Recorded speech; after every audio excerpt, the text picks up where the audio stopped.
Doctor की कमी के कारण सीएचसी में मरीज की परेशानी बढ़ी। चांडिल अनुमंडल के नीमडीह सामुदायिक स्वास्थ्य केंद्र में डॉक्टर के लगभग 2 घंटे से अधिक देर पहुंचे सीएचसी। डॉक्टर ने बताया कि डॉक्टर एक से अधिक जगह काम करते हैं, जिसके कारण मरीज को परेशानी का सामना करना पड़ता।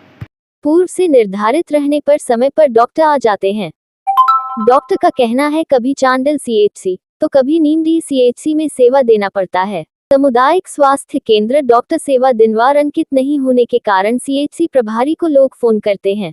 सीएचसी डॉक्टर की पोस्टिंग करने के बाद भी जिला में स्वास्थ्य सेवा हेतु प्रतिनियुक्ति की प्रणाली ने नीमडीह सीएचसी को डॉक्टर कमी को झेलना पड़ता है। কি নাম তোমার? গুরুচরণ করেন কোথায় এসেছে? মুরুলি কি ব্যাপার নিয়ে? এই ডাক্তারকে দেখাবার জন্য হ্যাঁ। পেটের যে ব্যথার জন্য হুম।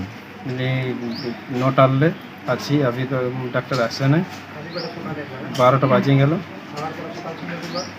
তারপর তাও ডাক্তারকে 2-3 লোকে ফোন করলো ফোন করার মধ্যেও কোনো মানে গল্প বললো না একবার কোথায় আছি কোথায় নাই।